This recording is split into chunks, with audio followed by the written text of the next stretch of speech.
Réaction de tous bords après les déclarations jugées antisémites du président de l'autorité palestinienne. Par exemple, celle-ci. La vérité que nous devons clarifier au monde, les juifs européens ne sont pas des sémites. Ils n'ont rien à voir avec les sémites.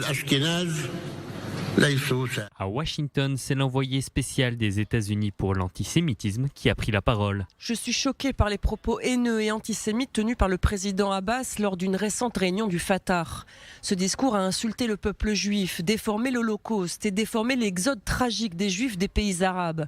Je condamne ces déclarations et demande impérativement des excuses immédiates. Une condamnation aussi de Bruxelles.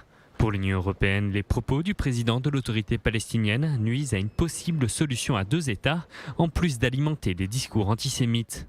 De telles distorsions historiques sont incendiaires, profondément offensantes, ne peuvent qu'exacerber les tensions dans la région et ne servent les intérêts de personne. Elles font le jeu de ceux qui ne veulent pas d'une solution à deux États, pour laquelle le président Abbas a plaidé à maintes reprises. En plus, ils banalisent l'Holocauste et alimentent ainsi l'antisémitisme et sont une insulte aux millions de victimes de l'Holocauste et à leurs familles. Ce n'est pas la première fois que Mahmoud Abbas tient de tels propos. Déjà en 1984, il publiait un livre, résultat d'une thèse universitaire dans lequel il affirme que le mouvement sioniste a collaboré avec le régime nazi et qu'il partage la responsabilité de la Shoah.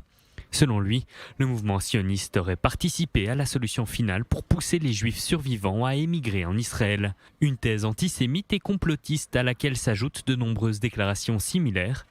Mahmoud Abbas a par exemple cherché à minimiser le nombre de juifs morts pendant la Seconde Guerre mondiale, affirmant que ce chiffre ne dépassait pas le million.